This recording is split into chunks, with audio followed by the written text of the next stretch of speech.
I don't think Kendra, I don't think John and Lane, I don't think they need a new engine. They've put the outboard on the back of their Kendra. Their dinghy outboard on the back, it's going fine. This week started with us watching Kendra arrive to be lifted out. Their sail drive was broken, so they had no forward propulsion. Luckily, their outboard engine stepped up and got them safely to the dock. Genius! Boating is all about finding a way. Things break all the time and you have to use what you have to hand so that you can limp on. This was quite amazing. We had no idea where they were going to put us when they lifted us, and now they were adding Kendra to the yard.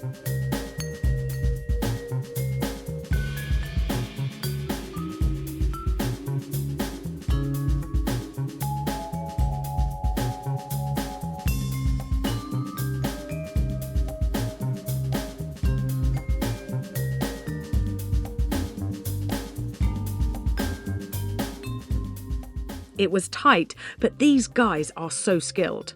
It was impressive viewing.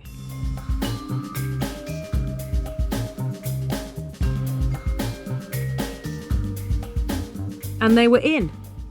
And then, what impressed us even more was not only had they squeezed Kendra in, but they also still managed to have room for their crane and 2 vehicles as well. Meanwhile, Hugh was cutting some temporary doors for the kids' rooms. Like so many things on Esperance, this will act as a functional template, and one day we will make it out of nice wood.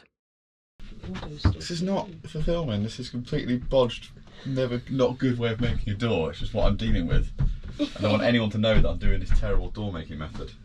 I'd rather be in a workshop making them properly, and I can't do that, so I'm bodging it. So why are you filming me? Everyone's going to know that I'm a bodger. I tell everyone, everything we're making is templates for when we get some nice wood. So I tell everybody, but one day we're going to just leave it and walk away. One day we're going to win the lottery and we're just going to wander off. Do you play the lottery? No, but that's... Just thought I would take you on a trip to the loo. It's like camping in the yard. You have to go down the ladder and all the way across the yard to the toilets.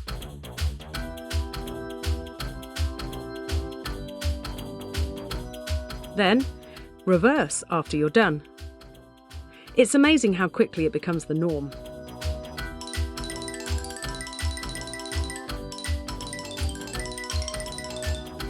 And then breakfast. Got you! I took a massive gamble. I've never done this quite like this before. I literally saw a product, I bought it within 5 minutes of seeing it online. But I mean, I was searching for, I've kept an eye on it for a while. It's a 24 volt portable air conditioner. And it's not because we're trying to be all fancy. It's literally a must. Can work. Yeah, I'm in my coffin in there teaching, and Kelly's now teaching, so she shuts the door on the other side. So I'm now literally in a box with my own body heat. It's bad enough in the winter, let alone in Mediterranean summer. So this hopefully is going to do what it says. I watched a couple of YouTube videos on it. Plug in straight in 24 volts. I'm going to keep it in the engine room with a duct into it, and the duct's back out, so it won't be that noisy. And then hopefully we'll just pipe some cool air, and on the days when it's really hot, when we've got plenty of solar, just run it for half an hour here and there. And you won't die. And I won't, well, yeah, dogs die in hot cars, dads die in hot boats. You're already stealing the packaging. Hey, get off. She's got designs on that packaging. Hey, that's how we work. Just make, like, you can't put anything down in this house and then it gets made into a craft. That's making it hotter. It's got hotter. It's Daddy just... I'm... Oh, but the wrong way around, Cal. Is that where it's hotter? Yeah, the cold air's coming out here. I'm boiling. It's Dad put the hot end through the window. Oh, classic Dad. Instructions being read. That is so noisy. No. It's not noisy. It's no more noisy than 3D printer. Loads better in here. Yeah. Loads cooler, but it's also not vented properly. Most of the cold air is going outwards because this vent is supposed to go on the other thing. It'll be very simple. Got a remote control there, and on teaching days, if it's really hot, it'll also be really still. I'll just put it up there. Music can drain straight into the cockpit. I can have that on the wall. Just turn it on. You already feel it just rushing in. Yeah, actually, in fairness, that's quite and chilling. then all I'll do is I'm going to make a 3D printer fitting. Oh, nice. Like that. Ducks on. Yeah. Kelly just worked out what the issue is and why I'm struggling. We're both struggling a bit. It's a bit like we're paying someone else to do work on the boat that we'd normally do ourselves. But the point is, by doing that, we're able to work to earn the money to pay for them. So it's kind of it kind of works out equal anyway. That's how proper grown-ups do it. I know. Never done that before. We've never done proper grown-up. Struggling with this concept of getting someone else to do a job. And the thing is, they're doing a better job in less time. Yeah, exactly. For less energy and less effectively, if you had to monetize that energy and effort, than I could. So actually, it's better. That's probably how grown-ups think, isn't it? Yeah, it's very hard for us to feel good. That's why we've been feeling a bit unsettled. We have been feeling unsettled, I think. Yeah, interesting. Maybe we should buy bread instead. Get someone to make our bread instead of. Listen, to make it spend an hour every day making your own wraps. Oh, maybe I should grow a beard and get a pipe. That's what grown-ups do. I'm getting a pipe. Who does that? That's Gandalf. That's what I meant. That's what Gandalf does. Sorry, grown-ups, Gandalf. Can't tell the difference. Just been teaching in my studio, and I've just come out, and for the first time ever, it was warmer outside than it wasn't here. We are plugged in at shore power in the yard right now, so I don't think it's going to be that. Well, we're going to be careful on energy consumption, but on a really hot day, burning a kilowatt of power on that, so for me to actually be comfortable while I'm teaching is cool. I've just run round the hull with the sander one more time. However, in my journey around, I've discovered an issue. We've got a crack in the front of it, so it's been loaded up with stress. I don't know how the crack's formed. It might even have just been like the barnacles rubbing that are in there and becoming an issue. Anyway, we've got a crack in the fiberglass and I really want to rebuild it. But the issue is, can we fix it in situ, or do we need to drop the rudder? If we need to drop the rudder, we need that thing behind me to lift the boat up, because it's a concrete floor. So I need to get that and pay for another lift to get the boat up 2 or 3 foot higher than it is, and then undo this damage, and then take it off and then do the repair. But Kelly has just suggested that one thing we probably could do, this is Kelly's idea, is disconnect all the steering gear, and actually we can fold the rudder 90 degrees, the sort of position you never have it when you're sailing, but 90 degrees right over, and at 90 degrees we probably could get enough access, or even just drop the rudder halfway so it's on the ground and in situ. So that might be the job, and it's going to be a big old job. Anyway, at very best, we turn the rudder around tomorrow when it's pouring with rain, and then get decent access and realise it's just, we can patch it where it is in situ, and if so, judging on the other work I've done, it's probably still 3 days worth of fiberglassing, and the problem about that is it's going to rain the next 2, and then 3 days after that we're back in the water and they need to paint the hull still. So chances are it may need a delayed launch, but they're not really problems, because it's, as Kelly said, we're in the best place to get the problem sorted.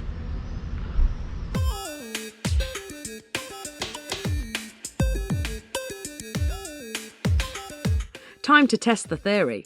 The steering is below our bed. We disconnected it and Hugh went down below to see if he could move the rudder. Success. Now to assess the damage. Meanwhile, I went for a wander around the market. It was miles of sweets, bed sheets and clothes.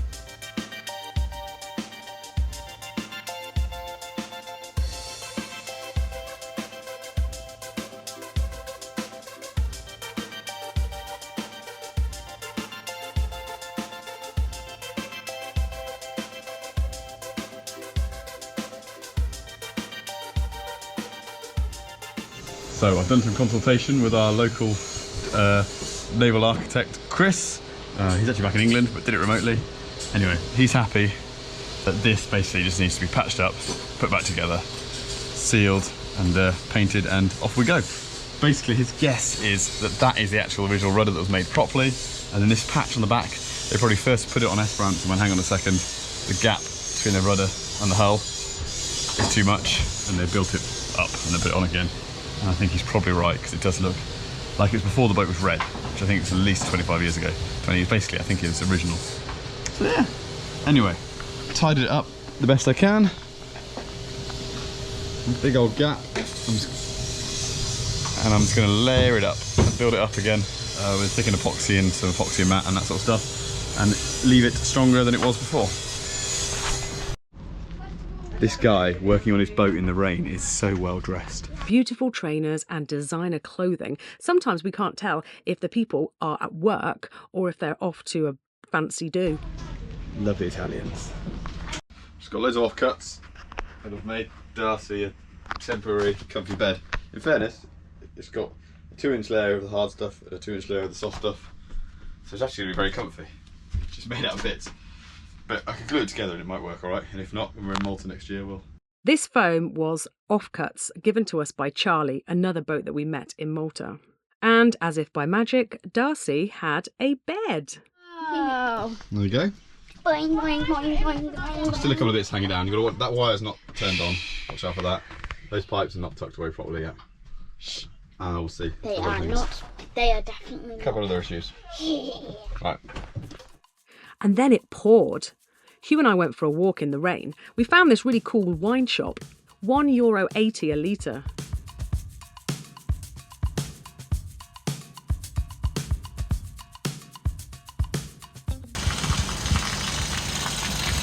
Drainage is so bad around here. The roads were like rivers. They don't really have the same drainage as the UK, but then I guess they don't have as much rain.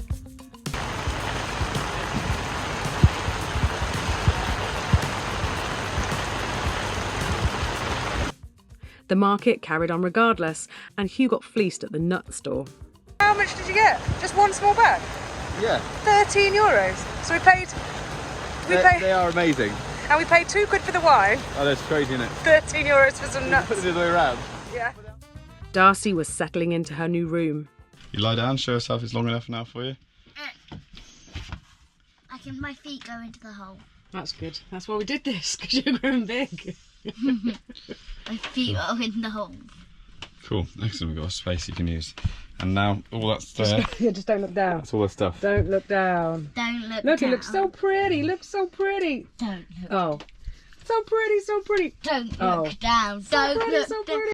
What are you doing? Making pillows. I made this because this foam is the softest foam in the universe.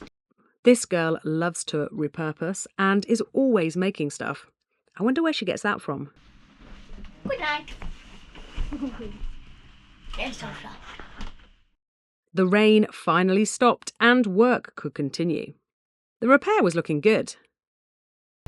Like with all these things, you reach a point where you decide it's not worth, or you haven't got time, or you can't do anymore. I've patched up the 3 repair jobs in the hull as best I can.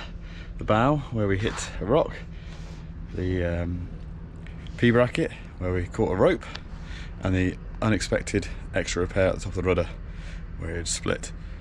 So that's all basically done. I mean, I could keep fairing them until they were immaculate, but there's far more blemishes in the rest of the hull. And I've also gone right around the waterline. If you remember when we had a dry out in Plymouth 2 years ago before we left, or a year and a bit, and what happened? We did the whole thing in 5 hours, and we decided, quick decision, let's repaint the waterline 2 inches higher, or 3 inches higher, and cover up the bootstrap things. Anyway, it's always been a mess, so I've worked quite hard to sand that all back and fair it, and now the yard guys are down below taping up, and they're going to put on a bit of primer over all the areas where I've repaired, including the waterline, and then we're into 2 coats of anti-foul, and it'll all look nice and spick and span.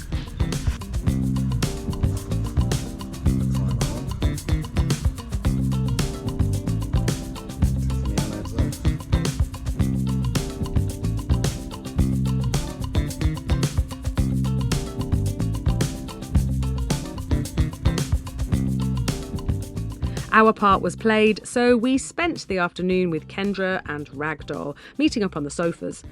It's nice to be positioned next to the sofas. There were loads of stray cats in this boatyard, and the kids loved to go and visit them every day.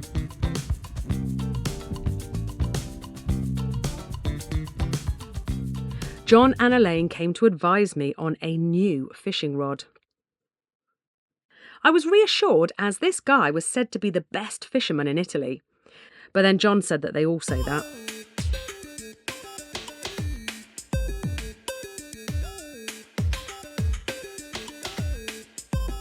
Look at this cool dude. New rod. Don't know what to do with it. Tight lines. Tight line. We returned to the yard and progress had been made. Look at that. Beautiful. Back to Not been that beautiful. dark before in the ship. Back to beautifully blue. We wanted to protect the paintwork, so Hugh designed and 3D printed a boat sheepy so that we could still do the washing up.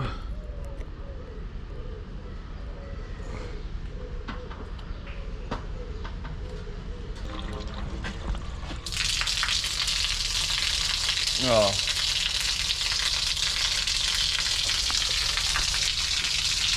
The design was good, but it was leaking around the edges, so it would need sealing up. Chris had an open tube of Sikaflex. I'm going to pop over and see if I can get some now. Because that works.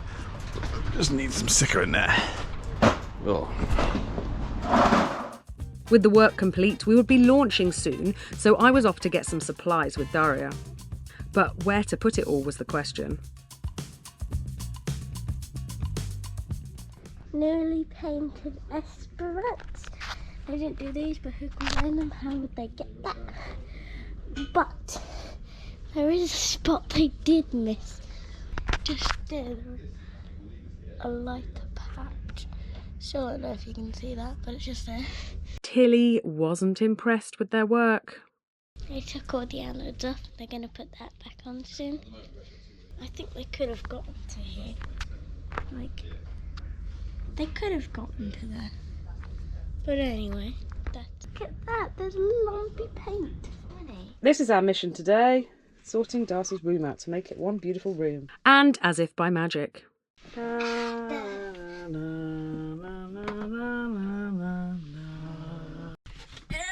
I can't open it.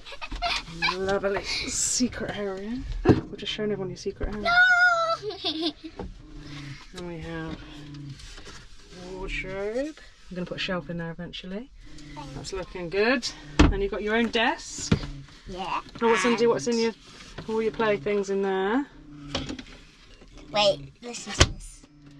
Yeah. And sit down and do your schoolwork. More like read. Yeah, you like reading, don't you? The boating community is great. We trade skills all the time. I give John weekly singing lessons, and today John was helping me set up my fishing line. Right, so Rapala not on there, Right. apparently. Don't forget to take that off. Yeah. I like When you that. That's chuck like it over. proper like you have my sandwiches. Yeah. I haven't seen them for years. So yeah, chuck that over. So that's about 4 meters or so there, Okay. up to my your paravane. paravane. And really, unless you can just keep using that for however long. And then he helped me to complete a job that Hugh actually asked me to do. We had added a bit of chafing line to our new topping lift. And then you've got your knot there to stop it coming Yeah. through. Then I would slide that over Nice. so that it's... I could have done this, but John can do it so much better and quicker, and he has the right stuff. So I'm outsourcing. And then he helped me to attach it to the current topping lift so that we could swap it over. I then outsourced climbing up the mast to see what was going on to the drone. You can see there, it's almost through.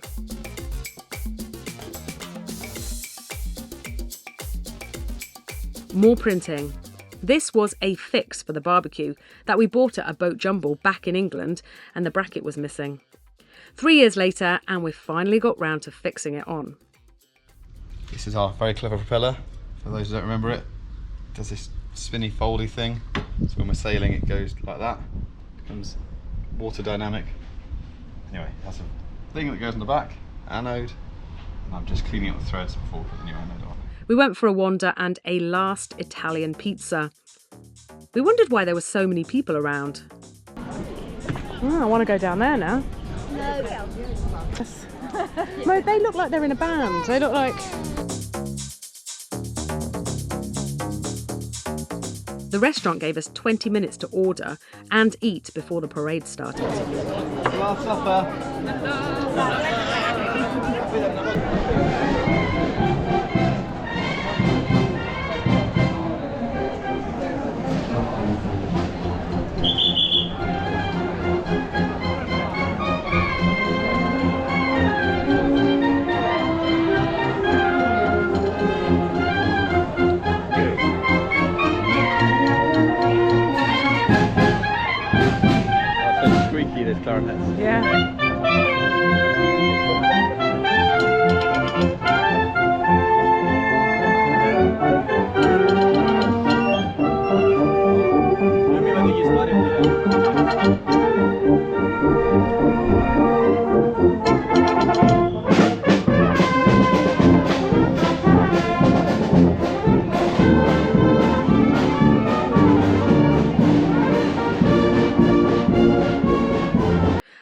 was a big celebration.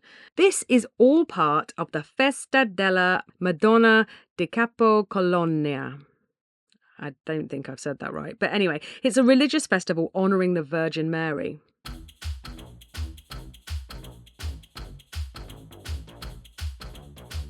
We then realised everyone was going in the opposite direction to us, but it did mean there was no queue at the cake shop.